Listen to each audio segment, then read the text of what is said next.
Okay, so get this right. We're diving into something today that sounds like, I don't know, some kind of magic trick, almost.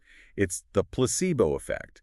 And no, not like mystical woo-woo stuff, but actual documented cases where fake treatments, think sugar pills, things like that, make people feel better. Wild, huh? It really makes you wonder how much we still don't understand about our own bodies and minds. The placebo effect, it isn't just a medical oddity. It really throws a wrench into the whole idea of how healing works, what it even is. Totally.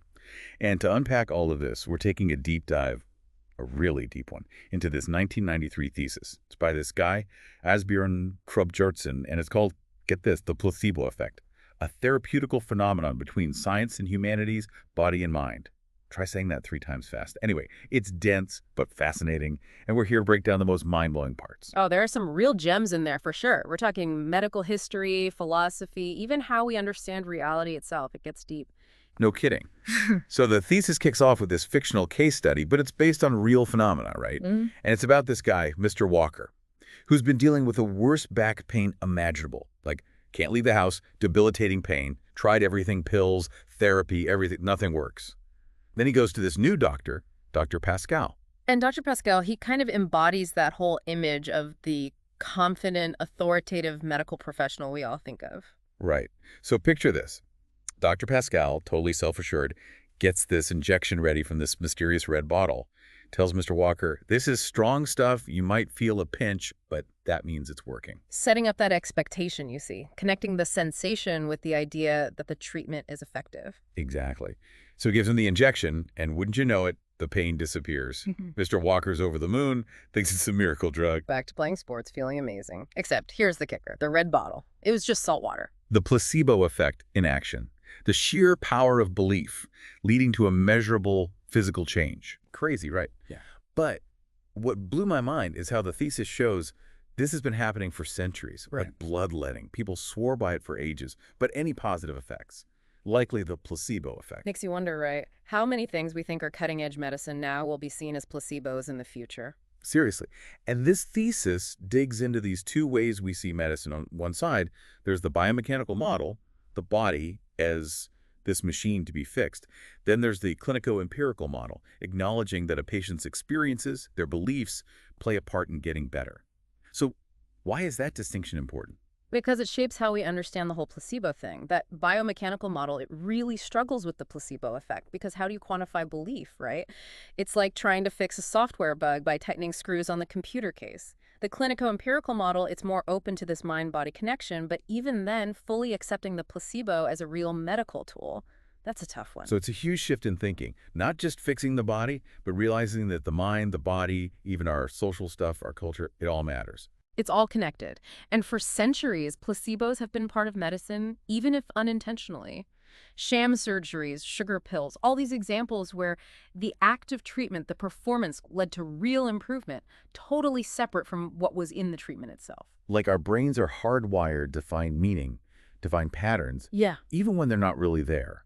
The whole placebo thing makes you realize going to the doctor is as much about symbolism, about ritual, as it is about the actual medicine. It taps into this primal need for stories, for explanations, especially when we're talking about sickness, about the unknown. The thesis calls it the shamanistic complex, comparing it to these ancient healing rituals. So like those rituals, are we saying modern medicine has this performance element too, like the doctor's authority, the clinical setting, the jargon it all feeds into how powerful a placebo can be? Exactly. It's not about dismissing modern medicine. It's realizing its power is mixed up with these symbolic things. The thesis says there's a similar dynamic in hospitals and clinics today, the placebogenic complex. Placebogenic complex. Yeah. Has a ring to it, doesn't it? So basically, the context surrounding the treatment is as important as the treatment itself. Think about it. A doctor's white coat, that sterile hospital smell, even how they explain stuff using all those medical terms, it all says, you're in a place of healing, surrounded by people who know what they're doing, who can help. Like supercharged suggestion. But how does something intangible, a belief, create a real change in your body? That's where things get really wild. Absolutely. And the thesis goes deep on this, the mind-body problem. This question has stumped people for centuries. How can something non-physical, a thought, an expectation, have a real impact on our physical selves? It's a question that's puzzled philosophers and scientists for centuries. And the thesis explores a range of potential answers, from Cartesian dualism to materialism. It even touches upon a fascinating concept called biological naturalism. Biological naturalism, championed by philosophers like John Searle, tries to bridge the gap between the mind and body without reducing one to the other. Imagine it like this. Your brain is the hardware, and your mind, with all its thoughts, beliefs, and expectations, is the software. The software is generated by the hardware, but it operates with its own unique properties and functions. So it's like saying our minds aren't just passive byproducts of our brains. They're active agents shaping our physical experiences. Exactly. And that brings us back to the incredible power of the placebo effect.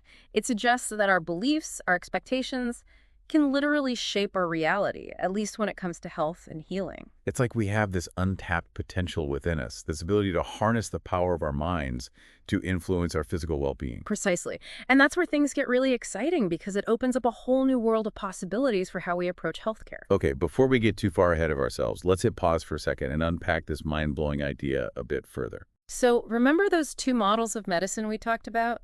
The biomechanical and the clinico-empirical. Yeah, the body as a machine versus the body-mind connection thing. Right, exactly. So that biomechanical model, the one that's all about fixing the body like it's a car engine, it really hits a wall with the placebo effect. Because how do you measure belief, right? Exactly. It's like you can't just swap out a belief like it's a faulty spark plug.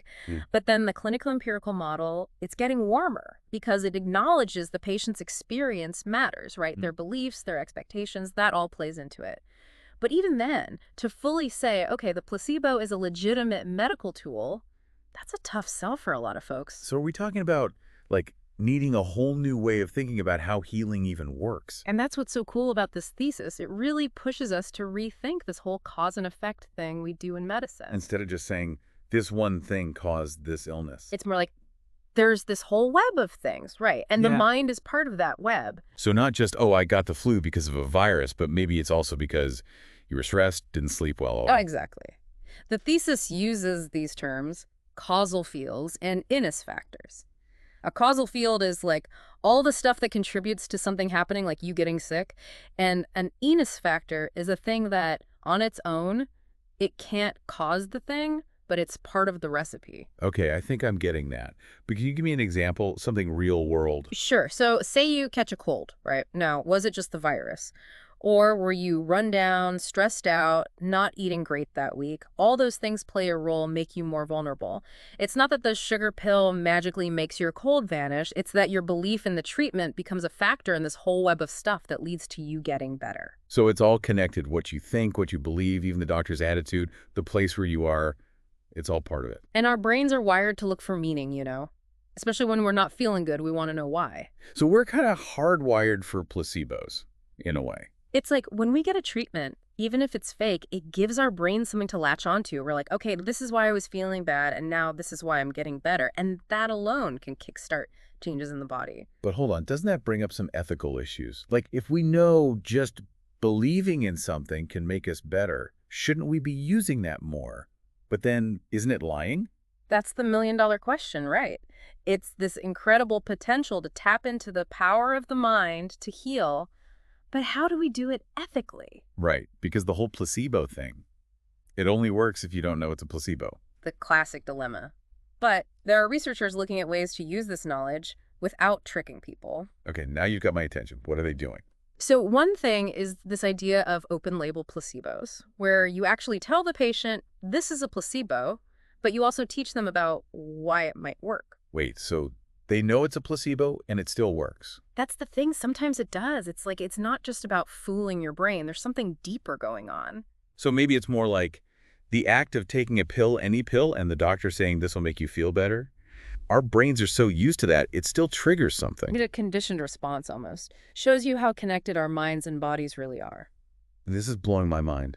It's like we've been so focused on just the physical stuff in medicine, the pills, the surgeries, that we forgot about how powerful our minds are. It's about seeing the whole picture, right? And that's what this thesis is urging us to do, to remember the mind matters. So we need both. Yes.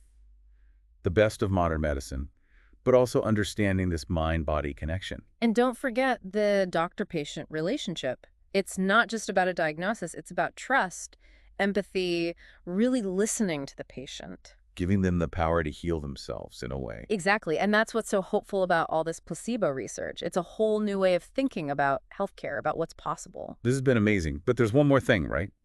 What about culture? Like how our society views healing. Does that factor into the placebo effect too? Oh, absolutely. The thesis goes deep on that, how cultural beliefs and expectations, they color everything about how we get sick and how we get better. All right, let's take a quick pause here, and then we'll unpack this fascinating connection between the placebo effect and the power of cultural narratives. So we've been really digging into this idea that what we believe can actually like physically affect how we heal. But it's bigger than just us, right? Our own individual beliefs. The thesis, it also talks about how our whole culture, how we all understand healing, that plays a part too. Absolutely. It's like, think about it. If you got sick in a culture where they believe illness is punishment from the gods, right? Your whole experience of being sick, even how your body reacts to whatever treatment you get, it's going to be different than, say, if you're in a culture that's all about science. Right, can make sense. The stories we hear, what we grow up with, even the words we use, it all shapes what we believe about health and getting better. Exactly. The thesis makes this comparison to like what anthropologists call the shamanistic complex, these old school healing traditions. It wasn't just about herbs or whatever. It was the shaman's presence, the rituals, the whole performance of it that made people believe they could be healed. So even with all our fancy modern medicine, are we still tapping into that same, like, basic human need for ritual, for something that makes sense of it all? In a way, yeah. Think about it. That white coat the doctor wears, those super clean hospitals, all those medical terms they use, it creates this feeling of authority, like these people know what they're doing, I'm in the right place. And just that feeling alone, that belief, it can kickstart real changes in the body. It's like, okay, something serious is happening here, I'm being taken care of, and our bodies respond to that. And you know what's interesting? The more the doctor believes in the treatment, even if it's a placebo, the more likely the patient is to get better. It's like their belief, their confidence, it rubs off on you. Wow, so it really is about that connection, right, between the doctor and the patient. That trust, feeling heard, it matters as much as the medicine sometimes. You got it. It's about more than just symptoms and diagnoses. It's about remembering there's a whole person there. Are we saying then that the best doctors, they're kind of like storytellers too? They have to get you to believe in the healing, give you hope, and that's just as important as their medical knowledge. Now there's something to think about, right? Maybe the art of medicine, that human connection, it's just as vital as the science. This has been incredible. Honestly, my mind is blown wide open thinking about the placebo effect. It's not just some weird thing. It's part of what makes us human, you know? Our brains, our bodies, our culture, it's all connected. And we've just scratched the surface. There's so much more to learn, to discover about how we can use this power to help people. It makes you think, what if we could harness the placebo effect intentionally? Ethically, of course. But imagine using it to help treatments work better, rely less on medications, give people more control over their own health. Now that's a future I want to be a part of. And it starts with all of us, researchers, doctors, everyone really. We need more studies on how to use this safely and ethically. We need to learn more about how the mind and body work together. And more than anything, we need to be open-minded. There's still so much we don't know about healing. This deep dive has been wild. We've gone from, like, sugar pills and fake surgeries all the way to philosophy, neuroscience, even anthropology. And it all comes back to this one amazing thing, the placebo effect. It shows you sometimes the biggest discoveries aren't found in some lab, but inside ourselves, in that connection, that mystery between our minds and our bodies. So true. So next time you take your vitamins or you're meditating or even just walking into a doctor's appointment, remember what you believe matters. That connection with your doctor, it matters. And never underestimate the power your own mind has to shape your reality. This has been awesome. Thanks for joining us on this deep dive. Keep those minds open, keep asking questions, and we'll catch you on the next one.